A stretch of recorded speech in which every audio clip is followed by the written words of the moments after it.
Champions ট্রফির একমাত্র প্রস্তুতি ম্যাচে বাংলাদেশ যে দলটার বিপক্ষে খেললো সে দলটা পাকিস্তান না, পাকিস্তান এ টিমও না, পাকিস্তান বি টিমও না। আমার কাছে মনে হয় সেটা বেসিক্যালি পাকিস্তান সি টিম।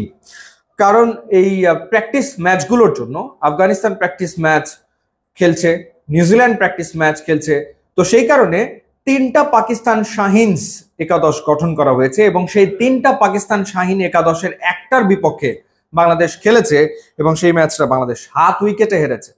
আমার মনে হয় না এবং আমি দৃঢ়ভাবে বিশ্বাস করি যে চ্যাম্পিয়ন্স ট্রফিতে বাংলাদেশ যখন ইন্ডিয়া, পাকিস্তান বা নিউজিল্যান্ডের মুখোমুখি হবে, বাংলাদেশ 38.2 ওভারে অল আউট হয়ে যাবে। সেটা আমার কাছে আসলে মনে হয় না, যে ধরনের উইকেটে খেলা হবে মনে হয় না সেটা আসলে হবে। আবার হতেও পারে, cricket you never know, but মনে হয় না। কিন্তু এই ম্যাচটাতে পাকিস্তান সি টিমের কাছে বাংলাদেশ হেরেছে এবং 38.2 ওভার ব্যাট করতে পেরেছে। 202 রানে তারা আসলে অল আউট হয়েছে, যেখানে উল্লেখযোগ্য শুধুমাত্র মেহেদী মিরাজের 44 রান এবং শুরুতে সৌম্য সরকারের 35 রান। আর কেউ সেভাবে করে আসলে রান করতে পারেনি। 4টা উইকেট নিয়েছেন উসামা মির, 10 ওভার বল করে 43 রানে তিনি 4 উইকেট নিয়েছেন। অর্থাৎ লেগ স্পিন বাংলাদেশের ব্যাটাররা খেলতেই পারেনি বা সামলাতে পারেনি। মাহমুদুল্লাহ রিয়াদ ব্যাট করেনি, পারভেজ হোসেন ইমন তিনিও আসলে ব্যাট করেননি। তো আমাদের যে টপ অর্ডার বা মিডিল অর্ডার, সেই জায়গাটাতে শুধুমাত্র মিরাজ রান করলো, সৌম্য সরকার টপ অর্ডারে রান করলো, আর কেউ আসলে রান করতে পারলো না। মুশফিকের রান না করাটা ডেফিনেটলি চিন্তার কারণ বটে এবং জাকের আলী অনেক রান করতে ব্যর্থ হয়েছেন। তাওহিদ হৃদয় 20 রান করে আউট হয়ে চলে এসছেন, যেখানে তাওহিদ হৃদয়ের জন্য এই প্র্যাকটিস ম্যাচ খুবই গুরুত্বপূর্ণ ছিল, কারণ তিনি আসলে খুব একটা ভালো ফর্মে, রিদমে নেই। এই প্র্যাকটিস ম্যাচটা কাজে লাগাতে পারলে তার কনফিডেন্সটা আসলে বাড়তো, সেটা তিনি কাজে লাগাতে ব্যর্থ।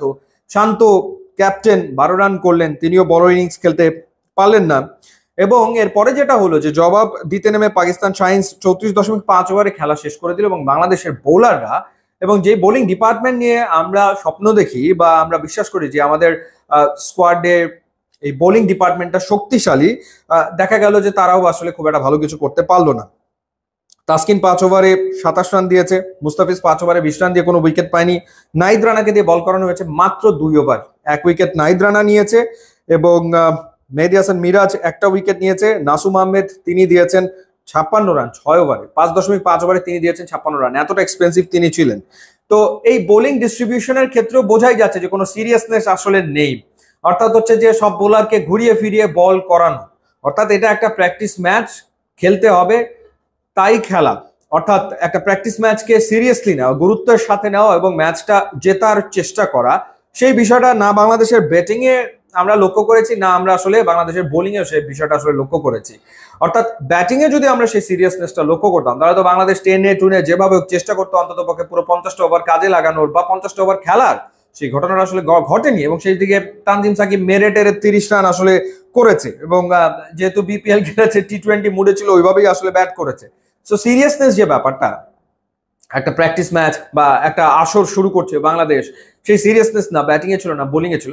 ওয়ার্ম আপ ম্যাচ, গা গরম করতে হবে, খেলতে নেমে গেলাম, খেললাম। এবং এইটা শুধুমাত্র যে এবার ঘটেছে ব্যাপারটা তা না, বিভিন্ন সময় বৈশ্বিক আসরে হোক আর বাইল্যাটারাল সিরিজের আগে হোক, আমরা দেখেছি যে প্র্যাকটিস ম্যাচে যখন বাংলাদেশ খেলে তখন একটা গা ছাড়া ভাব আসলে টিমের ভেতরে থাকে।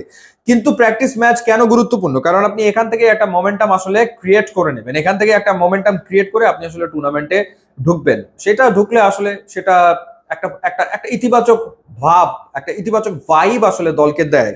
কিন্তু এই বাংলাদেশের এই যে প্র্যাকটিস ম্যাচের অনীহা, সেই অনীহা থেকে টিম আসলে বেরোতে পারছে বলে আমার কাছে তো অন্তত পক্ষে মনে হচ্ছে না।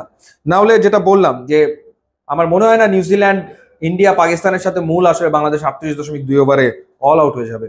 আবার হতে পারে, দেখাই যাক, তখন আমরা আলোচনা করব। জানিয়ে রাখি চ্যাম্পিয়ন্স ট্রফি শুরু হচ্ছে, আপনারা সব ম্যাচ ট্রফিতে লাইভ দেখতে পারবেন, বাংলা এবং ইংরেজি কমেন্ট্রিতে, এবং pre match post match show থাকছে, ইনিংস ব্রেকে কুইজ শো থাকছে। সুতরাং আপনি ঘরে বাইরে যেখানেই থাকুন না কেন, আপনি কিন্তু চ্যাম্পিয়ন্স ট্রফি উপভোগ করতে পারবেন ট্রফিতে। ইউটিউব, ইনস্টাগ্রাম লিঙ্ক দেওয়া আছে, যোগ দিলে খুবই খুশি হবো। And thanks for watching.